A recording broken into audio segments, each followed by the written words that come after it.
ఒక్క విషయంలో కదిరి నియోజకవర్గాన్ని నేను గుర్తుపెట్టుకుంటా జీవితాంతం. అదేంటో తెలుసా?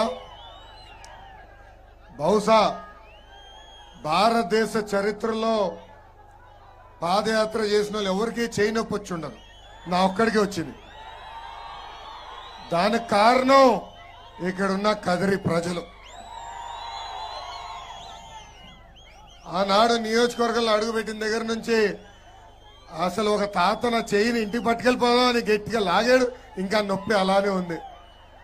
అందుకే నా జీవితాంతం కదిరి ప్రజల్ని నేను మర్చిపోలేను, నా గుండెల్లో పెట్టుకుంటానని ఈ సభాముఖంగా తెలుపుతున్నా.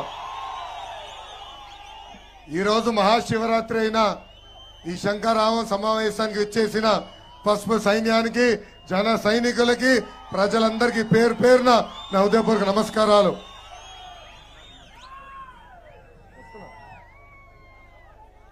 నాకన్నా స్పీడ్, అది ప్రాబ్లం.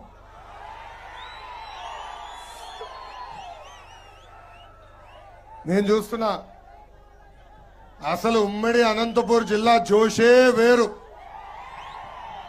ఈ రోజు 5వ మీటింగ్ హిందూపురంలో మొదలైంది, ఇప్పుడు కదిరికి వచ్చాను. మీ ఊపే వేరు. నాకు ఒక విషయం అర్థమైంది, ఈ స్పీడ్కి ఆ ఫ్యాన్ మాడి మస్ అయిపోతాం కూడా ఖాయం.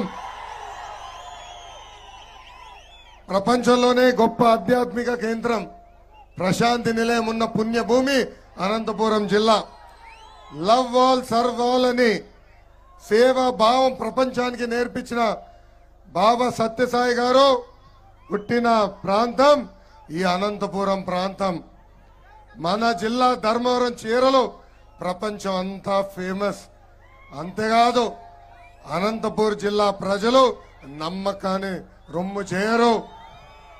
ఎవరన్నా బాగా పని చేస్తే వాళ్ళని గుండెల్లో కాపాడుకుంటారు.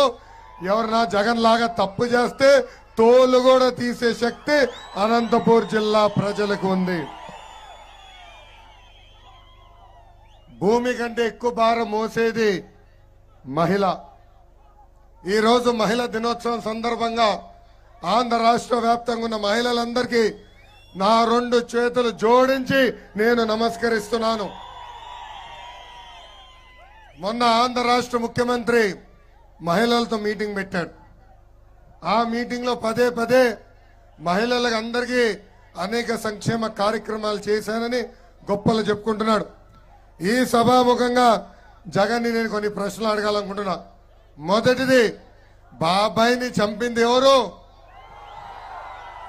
ఈ రోజు మీ చెల్లమ్మ సునీత గారు ఏకంగా మాకు న్యాయం జరగట్లేదు, ఈ రోజు మా తండ్రి చనిపోయారంటే దానికి కారణం జగన్, ఆయన అనుచరులు అని చెప్పే పరిస్థితి మనందరం చూసాం. జగన్ కి రెండో ప్రశ్న, ఈ రోజు ఎందుకు మీరు విడిసిన బాణం కాంగ్రెస్ పార్టీలోకి వెళ్లి ఈ రోజు మీ వ్యతిరేకంగా పోరాడుతున్నారు? ఆనాడు ఎన్నికలకి తల్లిని చెల్లిని వాడుకున్నావే, ఈ రోజు అదే తల్లిని చెల్లిని మెడబట్టి రోడ్డుపై గెంటేసింది నువ్వా కాదా అని నేను జగన్ ని ప్రశ్నిస్తున్నా. అసలు చాలా బాధేస్తుంది. ఆంధ్ర రాష్ట్రంలో మహిళలందరూ ఆలోచించాలా, సొంత తల్లికి చెల్లికి న్యాయం చేయలేని వ్యక్తి మనకి న్యాయం చేస్తాడా అని అడుగుతున్నా. మనందరం చూసాం, అదే సభలో పదే సంక్షేమం గురించి మాట్లాడాడు. అసలు భారతదేశానికి సంక్షేమం పరిచయం చేసిన వ్యక్తి విశ్వవిఖ్యాత నట సార్వభౌమ స్వర్గశ్రీ నందమూరి తారక రామారావు గారు. ₹2 కిలో బియ్యం తీసుకొచ్చిన అన్న ఎన్టీఆర్. అంతెందుకు మహిళలకి ఆస్తుల సమాన హక్కు కల్పించింది అన్న ఎన్టీఆర్. ఇదే జగన్ 10th క్లాస్ పేపర్లు కొట్టేసే పనిలో ఉన్నప్పుడు మహిళలకి డ్వాక్రా సంఘాలు ఏర్పాటు చేసింది మన నాయకుడు చంద్రబాబు నాయుడు గారు. ఆనాడు జగన్ ని ఆంధ్ర రాష్ట్రంలో ఉంటే రాష్ట్రాన్ని దోచేస్తాడని రాజశేఖర్ రెడ్డి గారు బెంగళూరుకి పంపించిన రోజు ఆంధ్ర రాష్ట్ర మహిళలకి దీపం పథకం అందించిన వ్యక్తి మన నాయకుడు చంద్రబాబు నాయుడు గారు. జగన్ చంచల్ కూడా జైల్లో చిప్ప కూడా తినే సమయంలో మహిళలకి పసుపు కుంకం, తల్లి బిడ్డ ఎక్స్ప్రెస్, అంతేకాదు టిట్కో ఇల్లు కట్టి ఇచ్చి అందించిన వ్యక్తి మన నాయకుడు చంద్రబాబు నాయుడు గారు.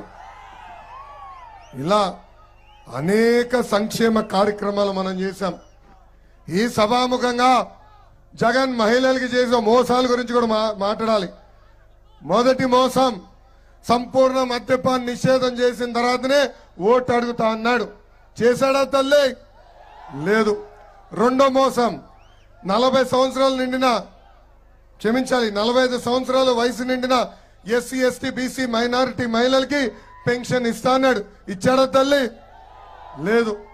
ఇంట్లో ఎంతమంది బిడ్డలుంటే అంతమంది బిడ్డలకి అమ్మ ఒడి ఇస్తా అన్నాడు. ఇస్తున్నాడా తల్లి? ఇంకా నాలుగో మోసం, 30 లక్షల ఇల్లు కట్టి మహిళల పేరుతో రిజిస్టర్ చేస్తానని ఆనాడు హామీ ఇచ్చాడు. ఈ సభాముఖంగా అడుగుతున్నా, మన నియోజకవర్గంలో కనీసం